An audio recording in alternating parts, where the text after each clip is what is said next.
ہمارا ضمیر اتنا مر چکا ہے لیکن اس کے باوجود بھی گناہوں کی نحوست سے ہمارے دل اتنے سیاہ ہو چکے ہیں، کیونکہ حجت الاسلام امام غزالی فرماتے ہیں جب بندہ گناہ کرتا ہے تو ایک سیاہ کالا نقطہ اس کے دل پر لگا دیا جاتا ہے، جیسے جیسے گناہوں میں بڑھتا جاتا ہے اس کا مکمل دل سیاہ ہو جاتا ہے، پھر اس کے دل پر کوئی نیک بات اثر نہیں کرا کرتی ہے، کوئی نصیحت کوئی بند وہ قبول نہیں کیا کرتا ہے۔ یہی تو وجہ ہے اس کان سے سنا کرتے ہیں، اس کان سے نکال دیا کرتے ہیں، علماء تقریر کرتے رہتے ہیں، آقا کی سیرت کے بارے میں بتلاتے رہتے ہیں، لیکن ادھر سے سنا ادھر سے نکال دیا۔ کس چیز کا نام آپ ترقی رکھتے ہیں، کس چیز کا نام آپ زندگانی رکھتے ہیں؟ افسوس ہوتا ہے مسلمانوں کی کنڈیشن کو دیکھ کر، افسوس ہوتا ہے مسلمانوں کی حالات کو دیکھ کر، افسوس ہوتا ہے مسلمانوں کی کیفیت کو دیکھ کر۔ یار میرے بھائی تو کس چیز کا نام مسلمان رکھتا ہے، تو کس چیز کا نام اسلام رکھتا ہے؟ ابھی غیروں نے بھی اسلام کا کلمہ نہیں پڑھا ہے، انہوں نے بھی قرآن کے 14 پاروں کو یاد کر لیا ہے، سینے میں محفوظ کر لیا ہے۔ یار کم از کم اتنا تو کرنا چاہیے تھا۔ اگر کام کے مسلمان نہیں بن سکتے، نام کے تو مسلمان بنو، دنیا سے کم از کم اتنا تو کر کے چلے جاؤ، جتنی نمازیں پڑھتے ہو صحیح و سالم ان کو بچا کر کے لے کر کے چلے جاؤ۔ لیکن ہماری عمر 20 سال، ہماری عمر 30 سال، ہماری عمر 40 سال، میاں 50-60 سال ہو چکی ہے، داڑھی بھی سفید ہو چکی ہے، داڑھی میں چاندی پیر آئی ہے، بال سفید ہونے لگے ہیں، اس کے باوجود بھی ہم سے قرآن پڑھنا نہیں آتا ہے، اس کے باوجود بھی ہم صحیح طریقے سے نماز ادا نہیں کر پاتے ہیں، پڑوسی کو دیکھ کر کے نماز پڑھا کرتے ہیں، اور نماز اگر سننے کا نمبر آ جائے، میاں ہم نماز میں فرائض کیا ہیں، واجبات کیا ہیں، ستر عورت کیا ہے، تکبیر تحریمہ کیا ہے، طہارت وقت، استقبال قبلہ، نیت کیا ہے، ہم اس کے بارے میں نہیں جانا کرتے ہیں، چند صورتیں ہم یاد نہیں کیا کرتے ہیں۔ اللہ اللہ، ہم پھر جس چیز کا نام ترقی رکھتے ہیں، 50 سال کی عمر، 40 سال کی عمر، وہرے مسلمان، صرف کس چیز کے تم مسلمان ہو؟ تم نے اپنے رب کی کتاب، اپنے رب کے قرآن کو پڑھنا نہیں سیکھا۔ فزکس ہم نے پڑھ لیا، میتھمیٹکس ہم نے پڑھ لیا، بوٹونی کیا ہے، زولوجی کیا ہے، اس کے بارے میں ہم جانتے ہیں، ہندی لینگویج کو ہم نے جان لیا، ہندی لٹریچر کو ہم سمجھا کرتے ہیں، انگلش میں بھی اتنے بڑے انگلش مین بن گئے، اللہ کی قسم انگریز بھی انگلشتان کا انگلش مین بھی ہم سے گفتگو کرتے ہوئے گھبراتا ہے، گفتگو کرتے ہوئے کتراتا ہے۔ اللہ اللہ، ہم نے اپنے ادھار کے رجسٹر کے اندر اتنے کھاتے یاد کر لیے، لوگوں پر کتنا بقایا ہے، کتنا لینا ہے، کتنا دینا ہے، اتنے موٹے رجسٹر ہم نے یاد کر لیے۔ لیکن واہ نوجوان، واہ مسلمان، اگر تو نے پڑھنا نہیں سیکھا ہے تو اپنے گھر میں رکھی ہوئی کتاب قرآن مجید کو پڑھنا نہیں سیکھا ہے، پھر یہاں آپ کس چیز کا نام اسلام رکھتے ہیں؟ آپ کو نہیں معلوم ہے، آپ تو مسلمان کے گھر میں پیدا ہو گئے ہیں، اسلام کی اہمیت کو نہیں سمجھتے ہیں۔ آقا کریم صلی اللہ علیہ وسلم نے آپ کو نہیں معلوم ہے کتنے مصائب و آلام برداشت کیے ہیں، کتنی تکلیفیں برداشت کی ہیں میرے پیغمبر نے اس اسلام کو ہمارے گھروں تک پہنچانے کے لیے۔ ورنہ یار جو اسلام ایک عبداللہ کے گھر سے چلا تھا، جس اسلام کو محمد رسول اللہ صلی اللہ علیہ وسلم لے کر کے چلے تھے، وہ مختصر سی مدت میں کس طریقے سے پوری دنیا کے اندر پھیلتا چلا جا رہا ہے۔ آپ دیکھیں تو صحیح، آقا کریم صلی اللہ علیہ وسلم کی ظاہری عمر شریف کتنی ہے؟ 63 سال کی عمر شریف ہے۔ میرے پیغمبر نے 63 سالہ ظاہری عمر پائی ہے، ظاہری طور پر 63 سال مصطفیٰ کریم دنیا میں باقاعدہ حیات رہے ہیں۔ اس 63 سال میں بھی حضور نے 40 سال تک اسلام کی کوئی تبلیغ نہیں فرمائی ہے۔ اب 40 63 میں آپ مائنس کریں گے، 40 کو نکالیں گے 63 میں سے، کتنا بچتا ہے؟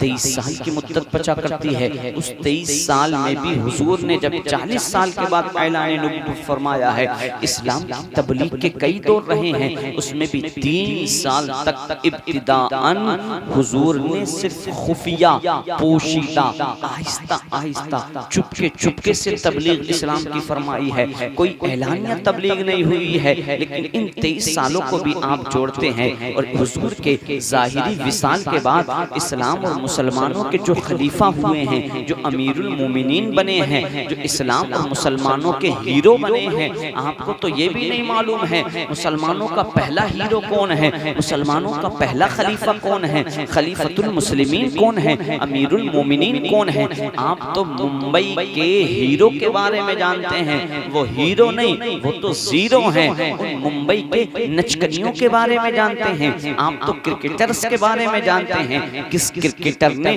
کس کھلاڑی نے اس سال میں کتنا رن بنایا ہے، کس نے کتنا وکٹ لیا ہے، آپ کو نہیں معلوم ہے۔ افسوس ہوتا ہے آج کا میرا بھائی یہ نوجوان سوشل اکاؤنٹس کے ذریعے اپنی جوانی کو برباد کرتا ہے، رات کے 10 بجے فیس بک کی چیٹنگ کے ذریعے، انسٹا کی چیٹنگ کے ذریعے، واٹس ایپ کی لمبی لمبی چیٹنگوں کے ذریعے اپنی جوانی کو برباد کرتے ہیں۔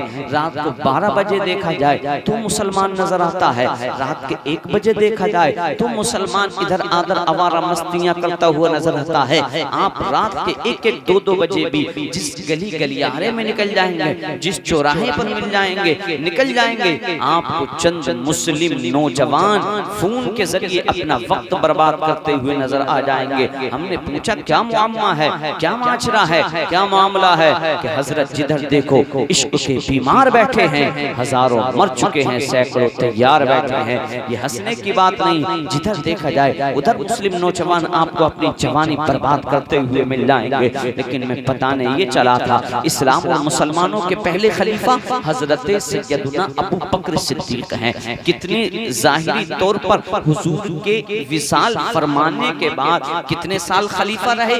2 سال چند مہینے، ایک قول کے مطابق، ایک روایت کے مطابق 4 مہینے، ایک کے مطابق 6 مہینے بھی ملتے ہیں، اس سے کم بھی روایتیں ملا کرتی ہیں۔ لیکن آپ اگر 3 سال بھی مانے، رہے نہیں اب خلیفہ 3 سال مکمل، صرف 2 سال چند مہینے خلیفہ رہے ہیں۔ حضور نے ظاہری طور پر کتنے سال تبلیغ فرمائی؟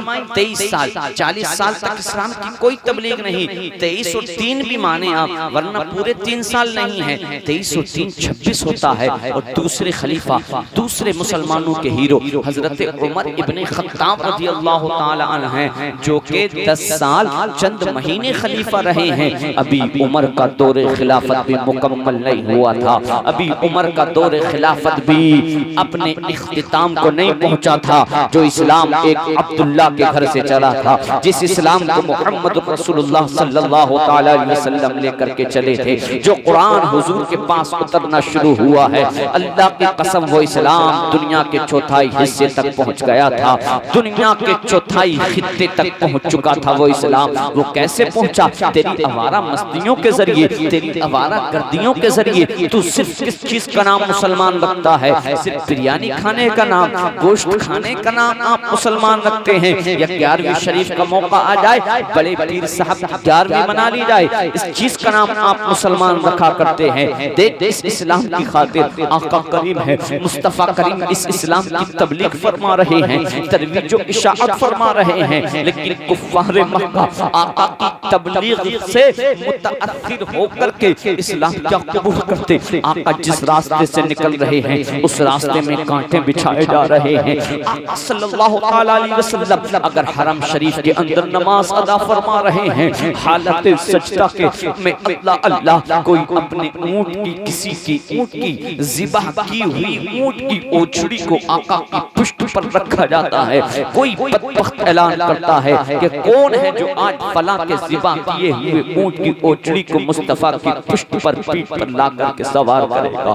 آقا نماز ادا فرما رہے ہیں حرم شریف کے اندر، آقا کے حلقوم میں رسی کا پھندا بنا کر کے اس طریقے سے ڈالا جاتا ہے، مصطفیٰ کا دم گھٹنے لگتا ہے، اور وہ چشمان مصطفیٰ، وہ پیغمبر کی پیاری پیاری چشمان اللہ اللہ باہر کو آنے لگتی ہیں۔ فاطمہ اس معاملے کو، اس معاملے کو برداشت نہیں کر پاتی ہیں، اللہ اللہ ادھر ادھر کفار کو کرتی ہیں۔ کبھی اونٹ کی اوچھڑی رکھی ہوئی ہے، مصطفیٰ حالت سجدہ میں ہیں، خاتون جنت کم سن بچی ہے، وہ پیغمبر کی چھوٹی سی عمر ہے، کسی طریقے سے اونٹ کی اوچھڑی کو ہٹا رہی ہیں۔ کوئی پیغمبر کو کس طریقے سے ستا رہا ہے، کوئی کسی طریقے سے اذیت پہنچا رہا ہے، لیکن یہ میرا پیغمبر اسلام کی تبلیغ کے لیے، اسلام کی طرف جو اشاعت کے لیے میرے بھائی جو اسلام ہمارے گھروں کی دہلیز تک پہنچا ہے، جو آسانی کے ساتھ اسلام ملا ہے، اس کی خاطر قربانیاں پیش کر رہے ہیں۔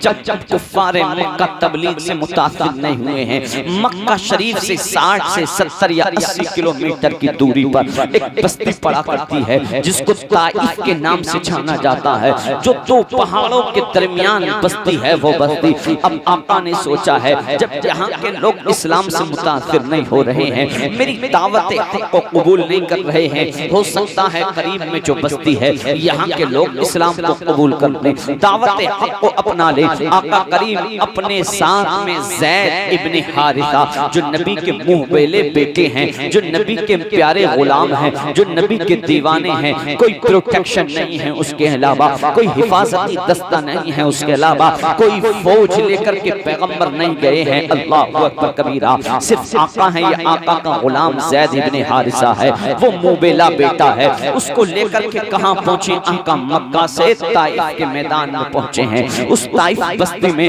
جو رؤسائے طائف تھے، طائف کے بڑے بڑے مالدار لوگ تھے، جو اپنا اثر رکھنے والے با اثر لوگ تھے، اہل رسوخ تھے، جو کا اثر تھا، جن کا رسوخ تھا، حضور ان کے پاس پہنچے ہیں۔ ہو سکتا ہے یہ اسلام کو قبول کر لیں۔ اسلام کی دعوت ان ظالموں کو پیغمبر نے پیش کی ہے، وہ ظالم اسلام کی دعوت کو قبول کیا کرتے، میرے آقا کی دعوت حق کو کیا اپناتے؟ اللہ اللہ، ظالموں نے صرف انکار ہی نہیں کیا ہے، ارے نہیں ماننا تھا تو مت مانتے، واپس جانے تو دیتے۔ جس دین کی دعوت لے کر کے گئے تھے، جب آقا نے اسلام پیش کیا کہ میں اللہ کا رسول ہوں،